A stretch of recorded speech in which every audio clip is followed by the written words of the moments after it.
السلام عليكم ورحمة الله وبركاته. نحمده ونستعينه ونستغفره ونعوذ بالله من شرور أنفسنا ومن سيئات أعمالنا. من يهد الله فلا مضل له ومن يضلله فلا هادي له. ونشهد أن لا إله إلا الله وحده لا شريك له. ونشهد أن سيدنا وحبيبنا وسندنا ومولانا محمدًا عبده ورسوله أرسله بالحق بشيرا ونذيرا وداعيا إلى الله بإذنه وسراجا وقمرا منيرا. أما بعد فقد قال الله تعالى في كلامه المجيد وفي فرقانه الحميد: أعوذ بالله من الشيطان الرجيم. بسم الله الرحمن الرحيم. إن الله وملائكته يصلون على النبي يا أيها الذين آمنوا صلوا عليه وسلموا تسليما. اللهم صل على محمد وعلى آل محمد كما صليت على إبراهيم وعلى آل إبراهيم إنك حميد مجيد. اللهم بارك على محمد وعلى آل محمد كما باركت على إبراهيم وعلى آل إبراهيم إنك حميد مجيد. মুআজ্জাজ মুহতারাম সম্মানিত মুসলিম ভাইরা, আমরা সেই মহান রব্বুল ইজ্জাত ওয়াল জালাল সুবহানাহু ওয়া তাআলা সেই রাব্বি কারিমের প্রতি শুকরগুজার হচ্ছি। আমরা সকলেই বিনীত কণ্ঠে অবনত মস্তকে নত শিরে পড়ে নিচ্ছি আলহামদুলিল্লাহ রব্বানা লাকাল হামদ হামদান কাসীরান তাইয়্যিবান মুবারাকান ফি। সম্মানিত ভাইরা, বিগত সপ্তাহে আমরা ইমানের গুরুত্ব নিয়ে আলোচনা করেছি। ইনশাআল্লাহ আমরা তারই ধারাবাহিকতায় আজকে আমরা শুরু করব ইনশাআল্লাহ বিমাশিয়াতিল্লাহ বিফাদলিল্লাহ। ইমানের গুরুত্ব নিয়ে যে কথাটি বলতে চাই, ইমানের অন্যতম একটি গুরুত্ব হলো আল্লাহর পথে সংগ্রাম করা, আল্লাহর পথে জিহাদ করা, আল্লাহর পথে ঈমান নিয়ে অটল এবং অবিচল থাকা, ন্যায়ের পক্ষ অবলম্বন করা, অন্যায়ের বিপক্ষ অবলম্বন করা। এর নাম হলো ঈমান। এর নাম কি? ঈমান। এই কাজটি যখন থাকবে না, মানুষ যখন জিহাদ ছেড়ে দেবে, মানুষ যখন সংগ্রাম ছেড়ে দেবে, মানুষ যখন সত্যের পক্ষ অবলম্বন না করবে, আল্লাহ পাক সেই জাতিকে দুর্বল করে দেন।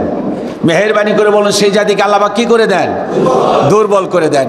আপনারা জানেন রিসেন্টলি আমাদের দেশে 28শে নভেম্বর বিশ্বের শ্রেষ্ঠ একজন দাঈ ইলাল্লাহ, যার সুনাম সুখ্যাতি তাম পৃথিবীতে বিদ্যমান, তাম পৃথিবীতে তার সুনাম সুখ্যাতি রয়েছে এবং সারা পৃথিবীর মধ্যে সবচাইতে ফলোয়ারের সংখ্যা বাংলাদেশে বেশি।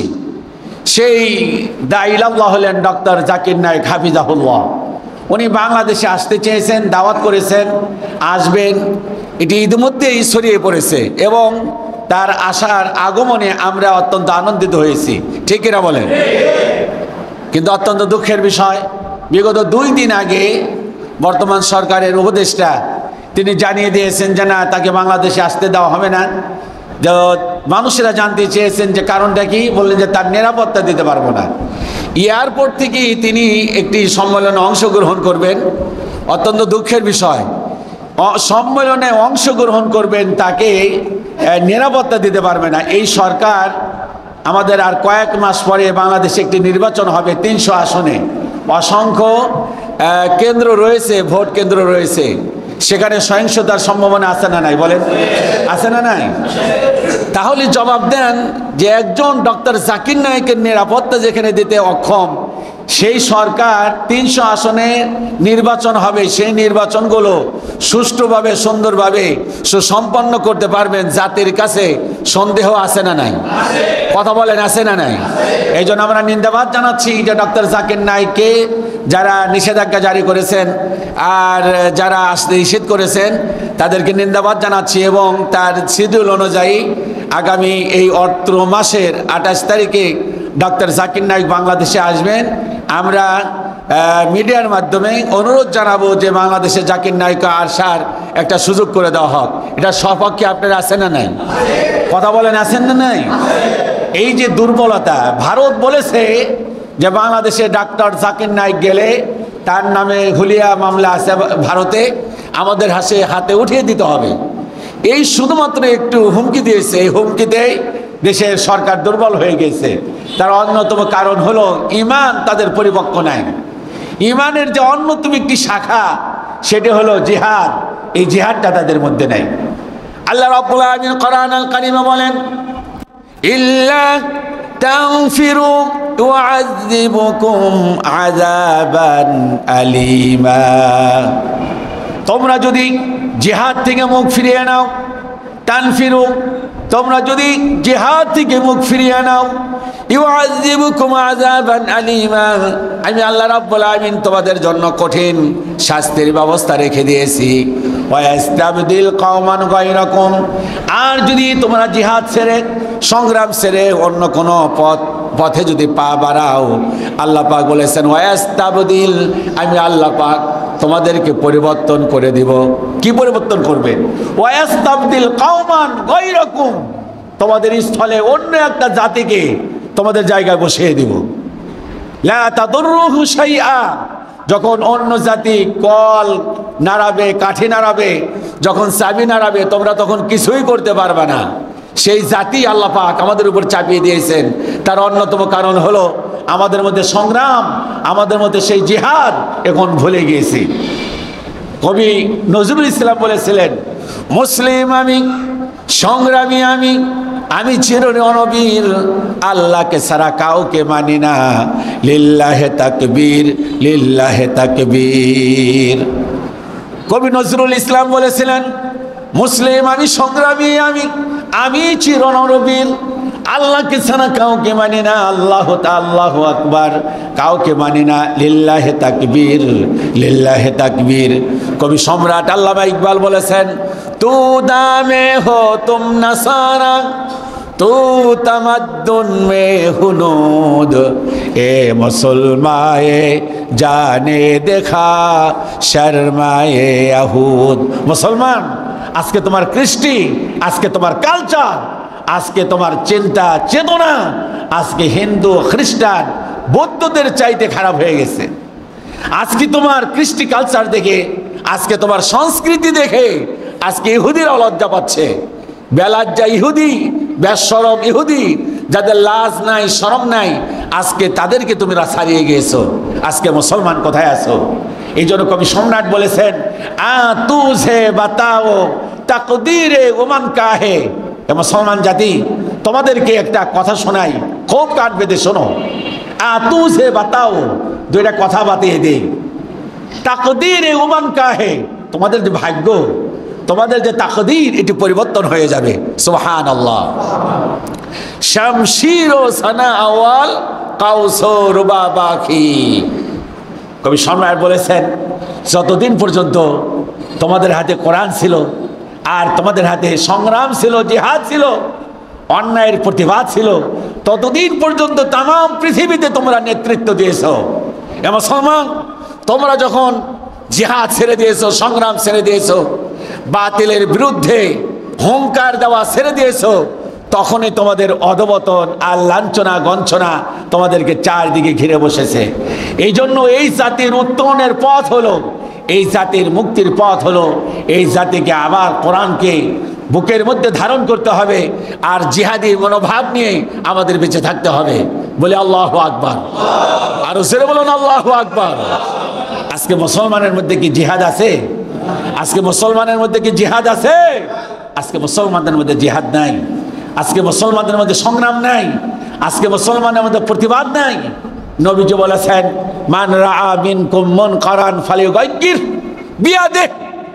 নবীজি বলেছেন, তোমার যদি সামর্থ্য থাকে, তোমার যদি ক্ষমতা থাকে, তোমার যদি সাধ্যে কুলায়, তুমি অন্যায় কোনো কাজ দেখলে হাত দ্বারা বাধা দাও।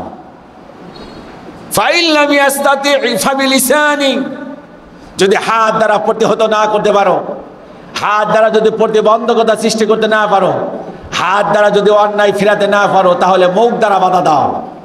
ওয়াইন লাম ইয়াস্তাতি ফাবিকলবি, যদি মুখ দিয়েও যদি অন্যায়ের প্রতিবাদ করতে না পারো, তাহলে মনে মনে ঘৃণা করো, অন্তরের মধ্যে ঘৃণা পোষণ করো। ওয়াযালিকা আযআফুল ঈমান, নবীজি বলেছেন এটি হলো দুর্বল ঈমানের একটি শাখা। মনে মনে ঘৃণা করা এটি হলো থার্ড ক্লাস, মুখে প্রতিবাদ করা এটি হলো সেকেন্ড ক্লাস, আর অন্যায় দেখলে হাত দ্বারা প্রতিহত করা এটি হলো কি ফার্স্ট ক্লাস। আমরা হাত দ্বারা পারি না, মুখ দ্বারাও পারি না, এমনকি এমন অবস্থা দাঁড়িয়েছে অন্তরে ঘৃণাটুকু করতে পারি না। যখন বলা হয় যে রাষ্ট্রে কোরআন দিয়ে রাষ্ট্র পরিচালিত হোক, এক শ্রেণীর লোক বলে যে সর্বনাশ, এটা বললে মনে হয় আমাদের দলের বিপক্ষে যাচ্ছে। আপনি মুসলমান, আপনার কি দায়িত্ব নাই যে কোরআন দিয়ে সমাজ চলুক, পরিবার চলুক, ব্যবসা চলুক, রাষ্ট্র চলুক? এটাকে আমরা মুসলমান হিসেবে আমরা আল্লাহর কাছে কামনা করতে পারি কি পারি না? আরো জোরে বলেন, পারি কি পারি না? কোরআন দিয়ে যদি আজকে দেশ পরিচালিত হতো, তাহলে বিশ্বাস করেন ডক্টর জাকির নায়েকের মতো লোক এদেশে আসতে চেয়েছে, তাকে আমরা বাধাগ্রস্ত করতাম না, আজকে তাকে ওয়েলকাম জানাতাম। এদেশে যখন বিশ্বজয়ী হাফেজ যারা বিশ্বে 183 রাষ্ট্রে, 180টা রাষ্ট্রে, 150টি রাষ্ট্রের মধ্যে যখন কোরআন হেফজুল কোরআনে ফার্স্ট সেকেন্ড থার্ড হয়, বিশ্বজয় করে, তখন অত্যন্ত দুঃখের বিষয় এই জাতি কোরআনের ধারক বাহক যারা তাদেরকে মূল্যায়ন করতে জানে না। তার প্রমাণ হলো আমাদের এখান থেকে এয়ারপোর্ট একদম কাছে, সর্বোচ্চ 15 মিনিট সময় লাগে এয়ারপোর্টে যেতে, ঠিক এরা বলেন? এখান থেকে সর্বোচ্চ 15 মিনিট সময় লাগে এয়ারপোর্টে যেতে। আপনি খেয়াল করে দেখেন তো দেখি যে সেই এয়ারপোর্টে কোরআনের ধারক বাহক যারা বিশ্ব জয় করে সরকারিভাবে, তাদেরকে রিসিভ করার মতো এ পর্যন্ত সরকার কোনো উদ্যোগ নিয়েছে কিনা আমাদেরকে জানা আছে? আমাদের জানা নাই। এই জাতির কল্যাণ কখনো বয়ে আসবে না। এই জাতি যতদিন পর্যন্ত কোরআনকে বুকের মধ্যে ধারণ করতে না পারবে, কোরআনকে লালন করতে না পারবে, কোরআনকে সর্বোচ্চ সম্মান দিতে না পারবে, এই জাতির কপালে কখনো কল্যাণ আসতে পারে না। আমার বন্ধুগণ, এই জন্য আল্লাহ রাব্বুল আলামিন কোরআনুল কারীমে বলেন, আল্লাযীনা আমানু ইউকাতিলুনা ফি সাবিলিল্লাহ ওয়াল্লাযীনা কাফারু ইউকাতিলুনা ফি সাবিলিত তাগুত। আল্লাহ পাক বলেন, শোনো ঈমানের গুরুত্ব নিয়ে, আল্লাযীনা আমানু, যারা মুমিন, আল্লাহ পাক বলেন যারা ঈমানদার, ইউকাতিলুনা ফি সাবিলিল্লাহ, তারা সংগ্রাম করে, জিহাদ করে, আন্দোলন করে। আল্লাহ পাক বলেন ইউকাতিলুনা ফি সাবিলিল্লাহ, আল্লাহর পক্ষে। মেহেরবানি করে জবাব দিন, যারা মুমিন তারা সংগ্রাম করে কোন পথে? আরো জোরে বলেন, কোন পথে? তাদের চেষ্টা, তাদের সাধনা, তাদের চিন্তা চেতনা, তাদের সংস্কৃতি সব কিছু হয় আল্লাহর পক্ষে। আল্লাযীনা কাফারু ইউকাতিলুনা ফি সাবিলিত তাগুত, আর যারা কাফের, আর যারা কাফের তাদের সংগ্রাম, তাদের চিন্তা চেতনা সব কিছু হয় হলো তাগুতের পক্ষে। এই জন্য আমাদের চেষ্টা সাধনা থাকবে আল্লাহর পক্ষে না তাগুতের পক্ষে? মেহেরবানি করে বলেন, আল্লাহর পক্ষে না তাগুতের পক্ষে? আল্লাহর পক্ষে। এই জন্য এটি হলো প্রথম ঈমানের অন্যতম একটি গুরুত্ব হলো আমাদের সংগ্রাম, আমাদের চিন্তা চেতনা সব কিছু চলবে আল্লাহর পক্ষে। কার পক্ষে? আল্লাহর পক্ষে। দ্বিতীয় নাম্বার হলো ঈমান এমন একটি বিষয়, আল্লাহ রাব্বুল আলামিন কোরআন আল কারীমে বলেন, ঈমান এমন একটি বিষয়, ঈমানকে যদি ধার দিতে চাও, ঈমানকে যদি শান দিতে চাও, ঈমানকে যদি তাজা তেজদীপ্ত রাখতে চাও, ঈমানকে যদি অত্যন্ত মজবুত করতে রাখতে চাও, আল্লাহ পাক বলেছেন তোমাদের একটি কাজ করতে হবে। তাহলে এই কাজটি করলে তোমাদের ঈমান বৃদ্ধি পাবে, ঈমানটা অনেক মজবুত হবে। সে কাজটির নাম কি? সে কাজটির নাম হলো বেশি বেশি করে কোরআন তেলাওয়াত করতে হবে। সুবহানাল্লাহ। কোরআন তেলাওয়াত করলে ঈমান বাড়ে। মেহেরবানি করে বলেন, কোরআন তেলাওয়াত করলে কি বাড়ে? সবাই বলেন, কোরআন তেলাওয়াত করলে কি বাড়ে? কোরআন তেলাওয়াত করলে ঈমান বাড়ে, ঈমানকে আল্লাহ পাক বৃদ্ধি করে দেন। সুবহানাল্লাহ।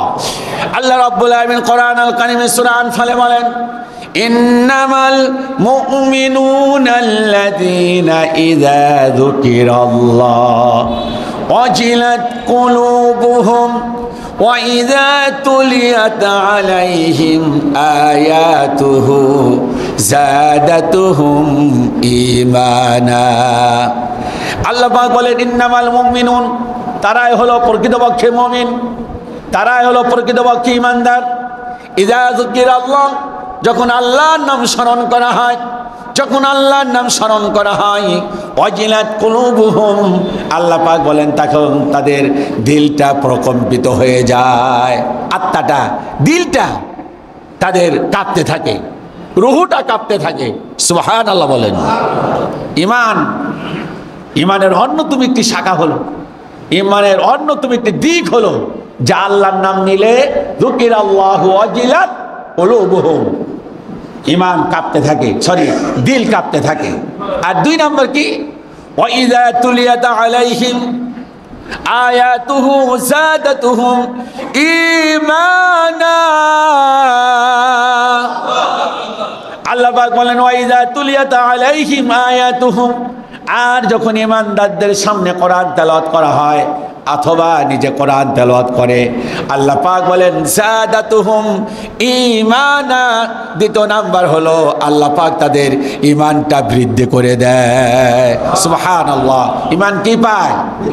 আরো জোরে বলেন, হাত তুলে বলেন, ঈমান কি পায়? কি করলে ঈমান বৃদ্ধি পায়? কোরআন তেলাওয়াত করলে ঈমান বৃদ্ধি পায়। এখন আমাদের কাছে কি কোরআন আছে? আমাদের কাছে কি কোরআন আছে? আমাদের কাছে কোরআন নাই। এক রমজান মাস ছাড়া কোরআনের সাথে আমাদের কোনো সুসম্পর্ক নাই। এই মুহূর্তে আজকে যদি বলি যে এই যে এত মানুষ আজকে ফজরের নামাজের পর, আজকে হলো সলাতুল জুম্মার দিন, পবিত্রতম একটি জুম্মা, এটি হলো মুসলমানদের সাপ্তাহিক ঈদের দিন বলা হয়। মুসলিমদের ভ্রাতৃত্ব বন্ধনের একটি শ্রেষ্ঠ জায়গা হলো সলাতুল জুম্মা। সুবহানাল্লাহ বলেন না? আজকের দিনের বরকত অনেক বেশি, এই দিনের ইতিহাস অনেক লম্বা। আজকের এই দিনে যদি জিজ্ঞাসা করি ফজরের সালাতের পর কে কে আমরা কোরআন আল কারীম তেলাওয়াত করেছি, একটু হাত তুলে দেখান তো দেখি কয়জন আছি। 1 2 3 4 5 6 7 জন লোক। এত লোকের মধ্যে 7 জন, তার মানে আজকে এখন আর সেই কোরআন নাই। কোরআন এখন আমাদের কাছ থেকে চলে গেছে। শুধুমাত্র কোরআন আমরা তেলাওয়াত যদি করি সেই রমজান মাসে, রমজান মাস ছাড়া আমরা তাকের মধ্যে কোরআন রেখে দিয়েছি, কোরআনের সাথে আমাদের কোনো সম্পর্ক নাই। এই জন্য যে জাতির কোরআন নাই, যে জাতির দিলের মধ্যে কোরআন নাই, যে জাতির সিলেবাসের মধ্যে কোরআন নাই, যে জাতির বিশ্ববিদ্যালয়ে কোরআন নাই, কলেজে কোরআন নাই, তারপর স্কুলে কোরআন নাই, সে জাতি কখনো কল্যাণ বয়ে নিয়ে আসতে পারে না। সে জাতির কখনো কল্যাণ আসতে পারে না। একটি জাতির কল্যাণ বয়ে নিয়ে আসে তখন যখন জাতিটা কোরআনটাকে ভালোভাবে ধরবে। সুবহানাল্লাহ বলেন। আজকে সেই কোরআন থেকে আমরা বিমুখ হয়ে গিয়েছি। অথচ নবীজি বলেছেন, খায়রুকুম মান তাআল্লামাল কোরআন ওয়া আল্লামা, তোমাদের মধ্যে সর্বসেরা ওই ব্যক্তি যে নিজে কোরআন শিক্ষা করে এবং অপরকে কোরআন শিক্ষা দেয়। চিল্লায়ে বলে সুবহানাল্লাহ। আপনার দৃষ্টিতে আপনি দেখতে পাচ্ছেন একজন সচিব, হ্যাঁ, তার অনেক সম্মান যদি তার মধ্যে কোরআন থাকে। একজন ম্যাজিস্ট্রেট, তার অনেক সম্মান, শর্ত হলো একটাই, তার মধ্যে যদি কি থাকে? কোরআন থাকে। একজন ডিসি, এসপি, প্রফেসর, একজন পিএইচডি হোল্ডার, তার মধ্যে যদি কোরআন থাকে তার অনেক সম্মান, ঠিক আছে। কিন্তু কোরআন নাই, একজন ম্যাজিস্ট্রেট, একজন ডিসি, একজন এসপি, একটা বিশ্ববিদ্যালয়ের একজন প্রফেসর, সে হতে পারে বিশ্ববিদ্যালয়, ঢাকা বিশ্ববিদ্যালয়ের প্রফেসর, তার 1 পয়সা দাম নাই। ডক্টর মোহাম্মদ শহীদুল্লাহ 18টা ভাষার তিনি পণ্ডিত ছিলেন। কয় ভাষা? 18টা ভাষার পণ্ডিত ছিলেন। লম্বা টুপি পরতেন, লম্বা পাঞ্জাবি পরতেন, দাড়িগুলো ছিল তার অনেক লম্বা।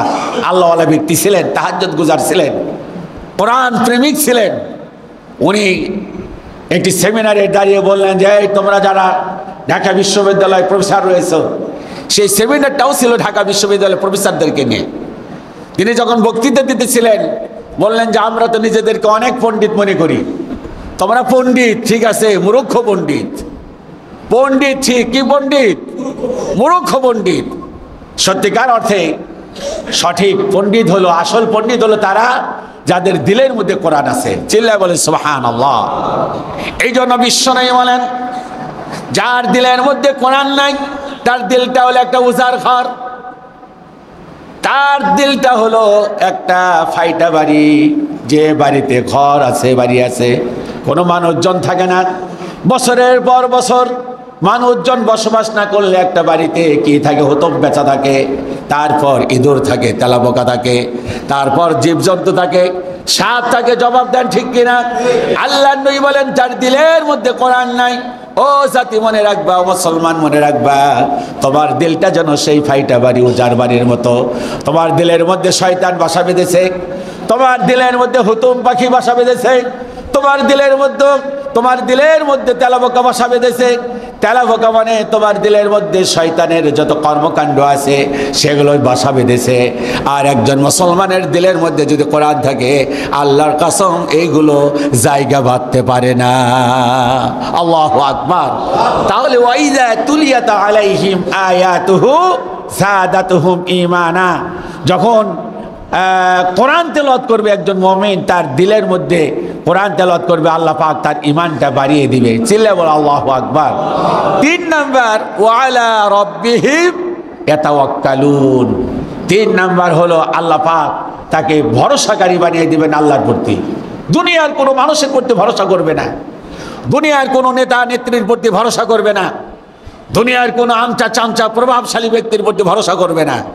সে বিপদ আপদ মুসিবত ফাঁসির কাস্টে যাবে, তাকে বলা হবে যে ক্ষমা চাও প্রেসিডেন্টের কাছে, সে বলবে, হাসি মুখে বলবে, দুনিয়ার কোনো মানুষের কাছে আমরা ভিক্ষা চাওয়ার জন্য আসি নাই, আমরা প্রাণ ভিক্ষা চাই কার কাছে? আল্লাহর কাছে। এই ভরসা তাকে শিক্ষা দিবে। চিল্লা বলেন আল্লাহু আকবার, আরো জোরে বলেন আল্লাহু আকবার। তাফসীরে ফি যিলালিল কোরআন, তাফসীরে ফি যিলালিল কোরআনের যিনি লেখক,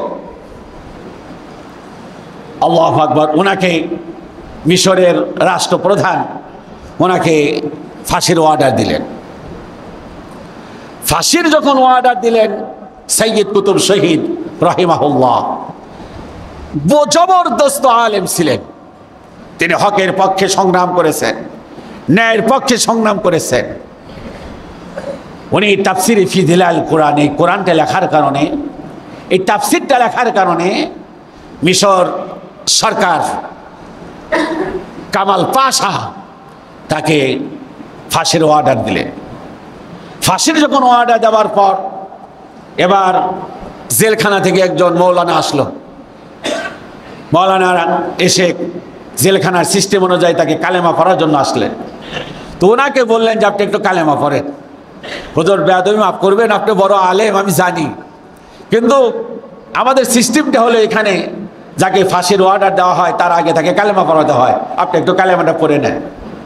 সৈয়দ কুতুব শহীদ বলেছিলেন, শোন, তুমিও একজন আলেম, তুমি সরকারি দরবারি কাজ করো, সরকারি চাকরি করো, আমিও একজন ক্ষুদ্র আলেম, আমি সরকারি চাকরি করি না, শুধুমাত্র কেবলমাত্র হকের পক্ষে একটি তাফসীর লেখার কারণে আজকে আমার ফাঁসির অর্ডার হয়ে গেছে। কালেমা পড়ানোর দরকার নাই, আমার কালেমা পড়ানোর দরকার নাই, তুমি চাকরি করো, তোমার পদোন্নতি হয়, আর আমি তাফসীরে ফি যিলালিল কোরআন লেখার কারণে আজকে আমার ফাঁসির অর্ডার হয়ে যাচ্ছে। কালেমা পড়ানোর দরকার নাই বেটা, আমি কালেমা জানি, মেহেরবানি করে তাড়াতাড়ি আমারে জলদি করে আমার ফাঁসির কাস্টে নিয়ে চলো। আল্লাহু আকবার। উনি পিছপা হলেন না, কারণ কি, ওয়ালা রাব্বিহিম ইয়াতাওয়াক্কালুন, একজন মুমিন বান্দা তাওয়াক্কুল ভরসা করে কার প্রতি? আরো জোরে বলেন। যত বড় বিপদ আসুক, যত বড় মুসিবত আসুক, কোন বিপদ আপদ মুসিবতে কোন মুমিন বান্দাকে হারাতে পারে না। মুমিন সব সময় অটল এবং অবিচল থাকে। ইন্নাল্লাযীনা ক্বালু রাব্বুনা আল্লাহ, সে বলে আল্লাহ আমার রব, সুম্মা ইসতাকামু, এরপর সে অটল এবং অবিচল থাকে। আল্লাহ রাব্বুল আলামিন বলেন, শোনো, কোন মুমিন বান্দা যদি বিপদে পড়ে যায়, ওয়াকানা হাক্কান আলাইনা নাসরুল মুমিনিন, মুমিন বান্দা যখন বিপদে পড়ে যায়, আল্লাহ রাব্বুল আলামিন বলেন মুমিন বান্দাকে সাহায্য করা আমি আল্লাহ পাক আমার জন্য আবশ্যকীয়, ওয়াজিব হয়ে যায়। মুমিন বান্দা বিপদে পড়লে আল্লাহর সাহায্য করা আল্লাহর জন্য ওয়াজিব হয়ে যায়। এই জন্য মুমিনেরা কখনো ভীত বিহ্বল হয় না, মুমিনেরা কখনো হতাশ হয় না, মুমিনেরা কখনো পিছপা হয় না। মুমিন সব সময় সামনে অগ্রসর হতে থাকে। সুবহানাল্লাহ। হাজার বাধা আসুক, বিপত্তি আসুক, হাজার জেল জরিমানা আসুক, আর বাতিলদের বড় বড় চোখ গরম করা পাওয়ারফুল কথা আসুক, মুমিন কখনো পিছপা হয় না। মুমিনকে বাধা দেবে যত, ঈমান বাড়বে তত। সুবহানাল্লাহ বলেন। ঈমান মুমিনদেরকে বাধা দেবে যত, মুমিনের ঈমান, আরো জোরে বলুন, মুমিনের ঈমান বাড়বে তত। আল্লাহ রাব্বুল আলামিন বলেন, শোনো, ইল্লা তাগফিরু ইউআযিবুকুম আযাবান আলীমা, ওই যে বললাম যে জিহাদ ছেড়ে দিলে তোমাদের উপরে আযাব আসবে, গজব আসবে। আর আল্লাহ পাক বলেন যদি জিহাদ তুমি ধরো, সংগ্রাম যদি ধরো, তাহলে মনে রাখবা আমি আল্লাহ পাক একটা শর্তে তোমাদেরকে আমি বিজয় দান করব। সে শর্তটা হলো তোমাদেরকে মুমিন হতে হবে। কি হতে হবে? আরো জোরে বলেন। কি হলে আল্লাহ পাক বিজয় দিবেন? মুমিন। মুমিন মানে ঈমানদার, বিশ্বাস হলাম। আল্লাহ পাক বলেন, শোনো, ওয়ালা তাহিনু ওয়ালা তাহজানু ওয়া আনতুমুল আ'লাউনা ইন কুনতুম মুমিনিন। ওয়ালা তাহিনু ওয়ালা তাহজানু, তোমরা ভীত বিহ্বল হও না, তোমরা ভয় সন্ত্রস্ত হও না। ওয়ালা তাহিনু ওয়ালা তাহজানু, তোমরা টেনশন করো না, চিন্তা করো না। ওয়া আনতুমুল আ'লাউন, আমি আল্লাহ পাক নিশ্চিত তোমাদেরকে বিজয় দান করব। শর্ত হলো একটাই, ইন কুনতুম মুমিনিন, তোমরা যদি মুমিন হতে পারো। সুবহানাল্লাহ বললেন না? আল্লাহ পাক নিজে শর্ত দিয়েছেন, আল্লাহ পাক নিজে সুসংবাদ শুনিয়েছেন, মুমিন হলেই তোমাদের বিজয়। সুবহানাল্লাহ কর।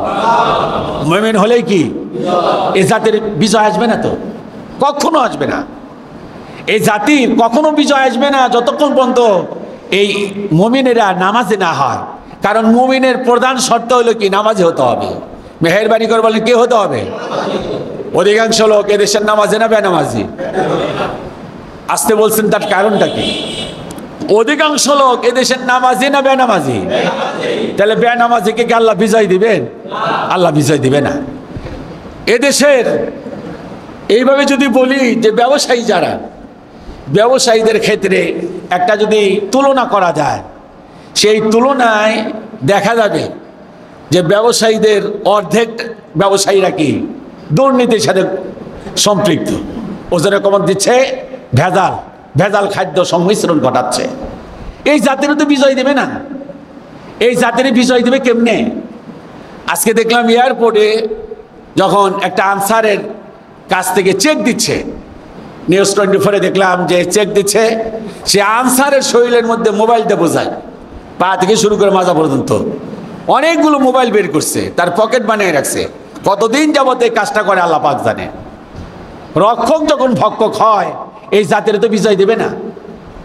এই জাতির বিজয় দেবে না। গতকালকে দেখলাম নকলা উপজেলায় একটা ক্ষমতাধারী একটা দলের সে পরিচয় দিয়েছে যে উপজেলার সদস্য সচিব।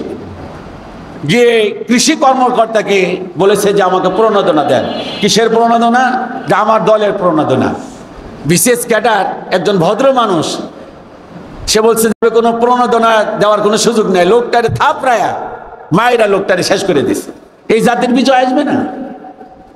এই জাতির তো বিজয় আসবে কেমনে? যে জাতি বলে যে ঈদ, ওই যে রোজার পূজা কি এক, এই জাতির কেমনে কেমনে বিজয়টা আসবে বলে? এই জাতির বিজয় আসা অনিশ্চিত, সুনিশ্চিত না, অনিশ্চিত, সুনিশ্চিত না। এই জন্য এই জাতির বিজয় আসবে তখন, এই জাতি যখন নামাজি হয়ে যাবে, আল্লাহওয়ালা হয়ে যাবে, সাহাবীদের মতো জীবন যাপন করবে, তাবিঈন, তাবিঈন, আইম্মায়ে মুজতাহিদিন, ইমাম শাফিঈ রাহিমা, ইমাম আহমদ বিন হাম্বল, তারপর ইমাম আহবানী রাহিমাহুল্লাহ, এদের মতো যখন ইমাম মালিক রাহিমাহুল্লাহর মতো ইমান জাগরণী ইমাম নিয়ে যখন মুসলমান ঝাঁপিয়ে পড়বে, ঠিক তখনই আল্লাহ পাক এই জাতিকে বিজয় দান করবে। চিল্লায়া সুবহানাল্লাহ কোন। এই জন্য ইমানের দরকার আছে না নাই? আরো জোরে বলেন, ইমানের দরকার আছে না নাই? ইমানের দরকার খুব বেশি, খুব বেশি। আমার বন্ধুগণ, আল্লাহ পাক কোরআন আল কারিমে বলেন, লাইসাল বিররা আন তুওয়াল্লু বুজুহাকুম কিবালাল মাশরিকি ওয়াল মাগরিব ওয়ালাকিন্নাল বিররা মান আমানা বিল্লাহি ওয়াল ইয়াউমিল আখির। আল্লাহ পাক বলেন, শোনো, তোমরা শুধুমাত্র তোমাদের মুখমণ্ডলকে পূর্বে এবং পশ্চিম দিকে মুখ ফিরানোকে তোমরা কল্যাণ মনে করছো।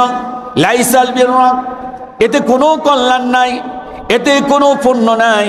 আন তুওয়াল্লু বুজুহাকুম কিবালাল মাশরিকি ওয়াল মাগরিব, পূর্বে এবং পশ্চিমে তোমাদের মুখ ফিরাচ্ছ, এর মধ্যেই তোমরা মনে করো কল্যাণ।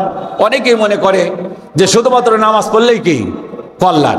একটু কথা বলেন আপনারা, শুধুমাত্র নামাজ পড়লেই আর কিছু ঠিক নাই, আর কিছুই ঠিক নাই। নামাজটা ঠিক মতো পড়ে, ব্যবসার মধ্যে ভেজাল দিচ্ছে, রোজা রাখে না ঠিক মতো, যাকাত দেয় না ঠিক মতো, হজ করে না, কিন্তু লোকটার একটা জিনিস ঠিক আছে, তার নাম কি? না, সবাই বলেন তার নাম কি? নামাজ। হবে না?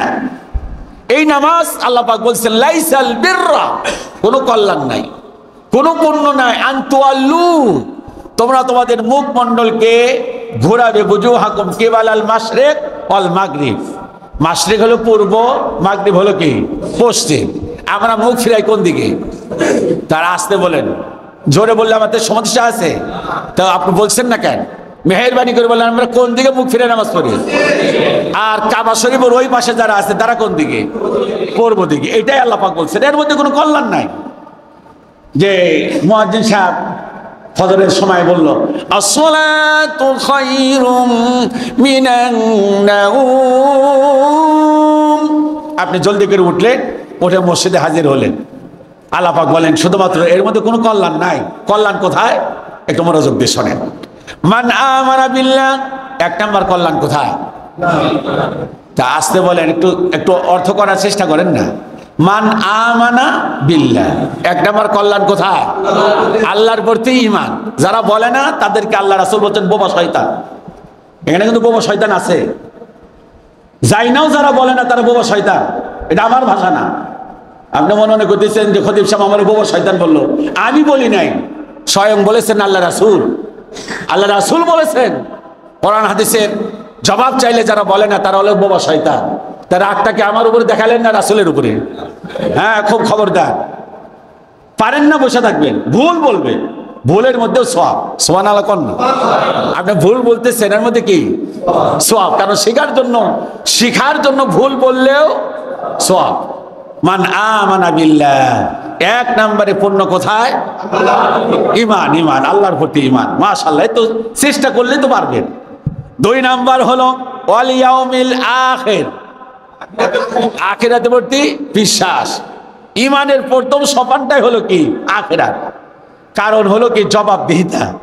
আপনি সব বিশ্বাস করলেন কিন্তু আখিরাত বিশ্বাস করেন না, তার মানে আখিরাতে যে জবাব দিতে হবে এটা বিশ্বাস করলেন, আমল সুন্দর হবে না। এই জন্য ঈমানের প্রথম সোপানটা, প্রথম স্তরটার নাম কি? আখিরাত। মেহেরবানি করে বলেন ঈমানের প্রথম ধাপটার নাম কি? মাশাআল্লাহ। দুই নাম্বার গেল, একটা হলো আল্লাহর প্রতি ঈমান, এটার মধ্যে এক নাম্বার কল্যাণ। এক নাম্বার কল্যাণ কোথায়? আল্লাহর প্রতি ঈমান। সুবহানাল্লাহ। আর সব চাইতে গরমিল আমাদের এখানে, সব চাইতে ভেজাল কোথায়? আমাদের ঈমানের মধ্যে। ওয়াল ইয়াউমিল আখির, 2 নাম্বার আখিরাতের গুরুত্ব। 3 নাম্বার হলো যারা পারবেন তারা জবাব দিবেন ইনশাআল্লাহ বলেন ওয়াল মালাইকা। তো আপনি ফেরেশতা বলবেন না, ফেরেশতা বলছেন ভালো, ঠিক আছে আলহামদুলিল্লাহ ফেরেশতা, কিন্তু আমরা যে ফেরেশতা বললাম এটা কি বাংলা ভাষা? হ্যাঁ এটা বাংলা ভাষা? কি ভাষা? ফার্সি। নামাজ বলবেন না, কি বলবেন? সালাত। পয়গম্বর বলবেন না, কি বলবেন? রাসূল বলবেন। পয়গম্বর ফার্সি ভাষা। রোজা বলবেন না, কি বলবেন? বলেন হুজুর বললে কি গুনাহ হবে? না, গুনাহ হবে না, সওয়াব হবে না। তবে আপনি যদি আলসি ব্যাংকে যদি সিয়াম বলেন 40টা নেক আল্লাহ পাক দান করবেন। নামাজ বলবেন না, সালাত বলবেন। সালাতের মধ্যে 5টা ওয়াক্ত, 50টা নেক আল্লাহ পাক আমলনামা দিয়ে দিবেন। খোদা বলবেন না, কি বলবেন? কিয়ামত পর্যন্ত খোদা খোদা যদি বলে, আর একটা লোক আলসি ব্যাংকে একবার বলছে কি? কিয়ামত পর্যন্ত একটা লোক বলার খোদা খোদা বলা যে উপকার, তার চাইতে একবার আল্লাহ বললে বেশি সওয়াব। সুবহানাল্লাহ। এগুলো সব ফার্সি ভাষা। যেহেতু ফেরেশতা বলছেন, এটার বাংলা কি কেউ বলতে পারবেন? যে মালাইকা এর বাংলা কি? বার্তাবাহক না, বার্তাবাহক রাসূল শব্দের তো বার্তাবাহক। ডাক্তার সব চেষ্টা করলে পারবেন, দেখেন পারেন কি? কাছাকাছি হয়েছে। মালাইকা ফেরেশতার বাংলা হলো দূত। দূত দয় দুর্গকার তো আমাদের বাংলাদেশে দূত আছে না নাই? কথা এগুলো তো দূত বুঝেন, বুঝেন না? আমরা বাংলা ভাষায় এত পারদর্শী, আমাকে যদি বলেন যে হুজুর এই মাইক্রোফোনের বাংলা কি, আমি পারবো না। স্ট্যান্ডের বাংলা কি, বলুন পারি না। এটা স্ট্যান্ড না? কথা বলেন না কেন? বাংলা পারি না। হুজুর মোবাইলের বাংলা কি, পারি না। খাইল ইংরেজি প্লেটে, ইংরেজি প্লেট, বাংলা কি, পারি না। বাংলা ভাষায় এত পারদর্শী, বাংলা ভাষার জ্ঞান আমাদের নাই, খুব কম। আচ্ছা যা হোক, ওগুলা বিষয় বললে তার আমরা আসল পণ্যের কথা জানতে পারবো না, একটু জানে নেই না ইনশাল্লাহ। 1 নাম্বার পণ্য কোথায়? হ্যাঁ দেখি মুখস্থ করেন তো। 2 নাম্বার, হ্যাঁ মুখস্থ করেন, কাজে লাগবে ইনশাল্লাহ। এগুলো ছাড়া পণ্যের কাজ। 3 নাম্বার, ফেরেশতাদের প্রতি বিশ্বাস স্থাপন করতে হবে। প্রধান ফেরেশতা 4 জন, আর অসংখ্য lakh lakh lakh crore crore billion million trillion, যার হিসাব নেই। আল্লাহ পাক 4র্থ আসমানে একটা মসজিদ রেখেছেন, বাইতুল মামুর। নাম কি? আরো জোরে বলেন। 5 ওয়াক্ত সালাত সেখানে হয়। কয় ওয়াক্ত? একবার 70,000 ফেরেশতা একবার এক জামাতে হাজির হয়, এরপর বের হয়ে যায়। কি পরিমাণ ফেরেশতা! আল্লাহ রাসূল বলেন কিয়ামত পর্যন্ত এইভাবে নামাজ হবে। এত ফেরেশতা একবার শুধুমাত্র জীবনে একবার সুযোগ পায়, দ্বিতীয়বার নামাজ পড়ার আর তাদের কোনো সুযোগ আসে না। সুবহানাল্লাহ। এত ফেরেশতা, ফেরেশতাদের প্রতি বিশ্বাস স্থাপন করতে হবে। অল কিতাব 4 নাম্বার, আরো জোরে বলেন অল কিতাব। না শুধু কোরআন না, অল কিতাব দ্বারা শুধু কোরআন বোঝায় না, আসমানি কিতাব। কতখানা কিতাব? আসমানি কিতাব বড় হলো 4খানা। বড় কয়খানা? কোরআন, ইনজিল, জাবুর, আর একটা কি? তাওরাত।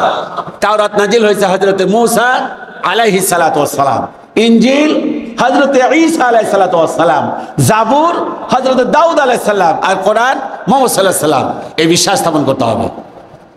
বড় কিতাব হলো 4খানা, ছোট কিতাব হলো 100খানা। অল কিতাব 4 নাম্বার হলো কিতাবের প্রতি। অন্নাবিগীন, নবী এবং রাসূলের প্রতি ঈমান আনতে হবে। সুবহানাল্লাহ। ঈমান মানে কি? মানে তারা ছিলেন নিষ্পাপ, মাসুম। নবী রাসূলের কোনো গুনাহ নাই। সুবহানাল্লাহ কর। নবী রাসূলের কি নাই? গুনাহ নাই। এই বিশ্বাস স্থাপন করতে হবে। আল্লাহর বার্তা মানুষের কাছে পৌঁছে দিতে এই বিশ্বাস স্থাপন করতে হবে। তারা ছিলেন কিসের তৈরি? নবীরা কিসের তৈরি? মাটির তৈরি, প্যাঁচ লাগেন। এই বিশ্বাস স্থাপন করতে হবে। নবীরাও মাটির তৈরি, আমরাও কি? আমরা হলো সাধারণ মানুষ, আর তারা কি? অসাধারণ। পার্থক্য আছে, আছে না নাই? এই বিশ্বাস স্থাপন করতে হবে। তাহলে আবার একটু রিপ্লাই করি। মানা আমানা বিল্লাহ শুধুমাত্র নামাজের মধ্যে কল্যাণ নাই, কল্যাণ হলো 1 নম্বরে আল্লাহর প্রতি ঈমান, 2 নম্বর আখিরাতের প্রতি ঈমান, 3 নম্বর হলো ফেরেশতা দূত সময়ের প্রতি বিশ্বাস, ফেরেশতা বা মালাইকার প্রতি বিশ্বাস, 4 নম্বর হল কিতাব সময়ের প্রতি বিশ্বাস, 5 নম্বর হলো নাবিয়্যিন, 5 নম্বর হলো নাবিয়্যিন যারা নবী যারা রাসূল যারা তাদের প্রতি বিশ্বাস। আর 5 নম্বর হলো 1 2 3 4 5টা গেছে। 6 নম্বর হলো ওয়া আতাল মাল আলা হুব্বিহি যাবিল কুরবা ওয়াল ইয়াতামা ওয়াল মাসাকিন ওয়া ইবনাস সাবিল। এবার 6 নম্বর হলো ওয়া আতাল মাল আলা হুব্বি, মালের প্রতি ভালোবাসা আছে, মালের প্রতি সম্পদের প্রতি ভালোবাসা থাকা সত্ত্বেও আমাদের কি সম্পদের প্রতি ভালোবাসা আছে না নাই? কম না বেশি? কত বেশি? আরো জোরে বলেন। আমার এক লোক কয়, হুজুর আমাদের এলাকায় একজন লোক আছে, একটা মাহফিলে গেছে, কয় লোকটা এত কৃপণ, অঢেল সম্পদের মালিক, মারা যাওয়ার আগে কোনোদিন ডাক্তারখানা যায়নি। ছেলেরা বলছে দাব্বা আপনি ঢাকা মেডিকেলে নিয়ে যাই ভর্তি করি। সর্বনাশ, তুই ঢাকা মেডিকেলে নিয়ে যাবি টাকা নষ্ট করতে, আমি বাড়িতেই মরি। শেষ মুহূর্তে একটা প্যারাসিটামল কিনা খাবে, তাও কিনা খাইনি। মালের প্রতি কি ভালোবাসা! এই জন্য আল্লাহ পাক কোরআন কারিমে বলেছেন, হাল আদুল্লুকুম আলা তিজারা, আমি কি তোমাদেরকে এমন একটি বিজনেসের কথা বলবো না, তুনজিকুম মিন আযাবিন আলিম, যা তোমাদেরকে জাহান্নামের কঠিন শাস্তি থেকে আল্লাহ পাক পরিত্রাণ দিবেন। তা হলো কি, তুমিনুনা বিল্লাহি ওয়া রাসূলিহি ওয়া তুজাহিদুন, আল্লাহ এবং তার রাসূলের প্রতি বিশ্বাস স্থাপন করো, জিহাদ করো, বিআমওয়ালিকুম ওয়া আনফুসিকুম, আগে মাল দ্বারা এরপরে জান দ্বারা। এখানে আল্লাহ পাক মালের কথা আগে বলছেন না জানের কথা? আরো জোরে বলেন। তার মানে বোঝা যায় জানের চাইতে মালের মহাব্বত বেশি। মানুষ জানে, যারা ঘুষখোর ওরা কি জানে না যে এই যে সম্পদ বানায় যাচ্ছে আমি আর কয় টাকা খাবো? মানুষের খাইতে কয় টাকা লাগে ভাই ভাই বলেন? যারা ঘুষখোর, যারা সুদখোর, যারা মানুষের উপর জুলুম করে, অত্যাচার করে, মানুষের সম্পদ বেদখল করে খায়, ওরা কি সব সম্পদ খায় যেতে পারে? কথা বলেন, পারে? একজন মানুষের খাওয়ার জন্য এত টাকা পয়সা লাগে না। ও সব জানে যে আমি যে এই যে অঢেল সম্পদ বানিয়ে যাচ্ছি, এই জন্য কিয়ামতের দিন আমার জবাব দিতে হবে। কিন্তু দেখেন সম্পদের প্রতি কি তার ভালোবাসা, যেভাবেই হোক সম্পদ কি করতে হবে? কামাই করতে হবে। আমাদের জাতির কপাল পোড়া, আমরা এক নেতা বিদায় করি আর এক নেতা করে তাকায় থাকে যে হা আসতেছে সুযোগ, আছে না নাই? কথা বলে আছে কি না? আরে জাতির কপাল পোড়া। এই জন্য আল্লাহ পাক 6 নম্বরে বলছেন ওয়া আতাল মাল আলা হুব্বিহি, মালের প্রতি ভালোবাসা থাকা সত্ত্বেও যারা কি করে? যাবিল কুরবা, যারা আত্মীয় স্বজনের হক আদায় করে। সুবহানাল্লাহ। এটা হলো 7 নম্বরে আত্মীয় স্বজনের হক। আমরা কি 2 হাত তুলে কথা বলতে পারবো? কয়জন পারবেন? আমার হাত তুলতে যদি বলি হাত উঠবে না। কয়জন বুকের মধ্যে হাত দিয়ে বলতে পারবেন যে হুজুর আমার বোনের হকটা আমি ঠিক মতো দিয়ে দিছি? বোনের হক বুঝেন কারে কয়? কারে কয়? বোনের হক বলে হলো ঈদের মধ্যে 2টা কাপড় কিনে দেওয়া, ঠিক না? কি কন? এটাই তো 2000 টাকা দেওয়া, মাঝে মধ্যে কিছু হাদিয়া দেওয়া। বোনের সম্পদ কারে কয়? বাবাই আপনি যে সম্পদ পেয়েছেন বোন তার অর্ধেক পাবে। বোন তার না, অনেকে বলবো না, না বলবে না কারণ আছে, শয়তান ঢুকছে তো পেটের মধ্যে। মানে সেই খাওয়া খাইছে, মানে নামাজ পড়তে পড়তে কপালে এইরকম 4টা করে কালো দাগ বানাইছে। এইরকম শয়তান আমি কম দেখি নাই। ইসলামের দৃষ্টিতে শয়তান সে, কারণ হক হলো 2টা, একটা হলো আল্লাহর হক আর একটা কি না, যারা বলে না এটাই বোবা শয়তান। একটা হলো আল্লাহর হক আর একটা কার? বান্দার হক। জবাব আগে কি আল্লাহর হকটা হবে না বান্দারটা? তা আসলে বলবেন কারণ কি জান? বাঁচতেছেন যে পরে হইলো তো বাঁচি সিল্লে কোন যে বান্দারটা। আল্লাহকে আগে বান্দারটা নেবেন না আল্লাহরটা নেবেন? বান্দারটা নেবেন। বান্দারটা নেবেন কি ওই নোয়াখালীর লোকের যে যেটা সম্পদ নষ্ট করেছে ওইটা আগে না নিজের বোনেরটা আগে? এখানে দেয় নাই। হাজী সাহেব হজ করছে, কয়বার হজ করছেন? হুজুর বেশি না 7 বার। 7 বার হজ করছেন, বোন কয়টা? আল্লাহর মাল 7টা। কয়টা? তো ওই যে কইলো আপনার বোনের জামাই কইলো বোনের হক বলে দেন নাই, বা না কয় ঈদের মধ্যে কত কিছু দেয়, কাজ হবে না। এগুলোর মধ্যে পূর্ণ শুধুমাত্র নামাজের মধ্যে পূর্ণ নয়। তার মানে আমি এটা বোঝাতে চাচ্ছি যারা বেনামাজি তারা কয় হক কাম হয়েছে, নামাজের মধ্যে পূর্ণ নাই, তাহলে নামাজ না পড়লে চলবে। নাউজুবিল্লাহ। নামাজ তো এক নাম্বার। সুবহানাল্লাহ। নামাজ পড়ে এগুলো ঠিক রাখতে হবে। আমার কথা মানে বুঝতে পারেন নাই? নামাজ পড়ে, কিন্তু শুধু নামাজ পড়ে এগুলো ঠিক নাই, তার নামাজ আল্লাহর কাছে নামাজ না, নামাজ না, নামাজ না। তাহলে 7 নাম্বার হলো ওয়াআতাল মাল আলা হুব্বিহি যাবিল কুরবা, যারা তার আত্মীয় স্বজনের হক গুলো আদায় করে, ওয়াল মাসাকিন, আর কার? মিসকিনের। আরো জোরে বলেন, আর কার? মিসকিন বলে কাকে? মিসকিন বলে হলো, মিসকিন আর ফকিরের মধ্যে পার্থক্য আছে। ফকির বলে নিঃস্ব দরিদ্র, কিছুই নাই, ঘর নাই, বাড়ি নাই, টাকা নাই, পয়সা নাই। আর মিসকিন বলা হয় একটা লোক ছোট্ট চাকরি করে, কিন্তু তার ছেলের খাবার দিতে পারে না, ছেলের পোশাক দিতে পারে না, ছেলের ওই যে স্কুলের বেতন দিতে পারে না, মানুষের কাছে হাতও পাততে পারে না, একে বলা হয় মিসকিন। জবাব দেন, বাংলাদেশে মিসকিনের সংখ্যা কম না বেশি? অনেক বেশি। খালি বেশি মানে? কিন্তু বাংলাদেশের মানুষ ব্যক্তিত্ব সম্পন্ন, মানুষের কাছে হাত পাততে চায় না। কথা বলে ঠিক কিনা? অভাব কম নাই, কিন্তু মানুষের কাছে, আপন ভাইয়ের কাছে বলে না যে ভাই আমি তো ছেলের বেতন দিতে পারতেছি না, জাকাত দিলে জাকাত দিতে চায় না, অত জাকাতের হক তার, চিন্তা করে থাক, দরকার নাই। আমি কি বাড়িয়ে বললাম না? ঠিক আছে। হ্যাঁ, 8 নাম্বার মিসকিনের হক আদায় করা। ওয়াবনা সাবিল, এবং পথিক, মুসাফির। ওয়াবনা সাবিল বলা হয় মুসাফির, পথিক। এরপর বলেছেন ওয়াসাইলিন, সাইল। সাইল মানে কি? বলেন ভিক্ষুক। সাইল মানে কি? ভিক্ষুক। এরপর বলেছেন আর রিকাব, এবং যারা দাসত্ব, দাস, যারা দাসত্ব মোচনকারী। তার মানে এখন তো দাস নাই। এর ব্যাখ্যা করেছেন মুফাসসিরগণ যে কোনো লোক যদি জেল জরিমানায় মিথ্যা মামলা আটকে থাকে, তার মুক্তির জন্য টাকা পয়সা দিয়ে তাকে সারানোর ব্যবস্থা করে দেওয়া। চিল্লা বলে আল্লাহু আকবার।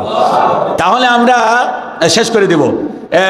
বেশ কয়েকটা বলছি। 8 নম্বরে হলো আত্মীয় স্বজন, 9 নম্বরে মিসকিন, 10 নম্বরে হলো মুসাফির, 11 নম্বর হলো ভিক্ষুক, 12 নম্বর হলো দাস মোচনকারী, এবং 13 নম্বরে বলেছেন ও আকামাস সালাহ। 13 নম্বরে কি? নামাজ প্রতিষ্ঠা করা। সুবহানাল্লাহ কোন?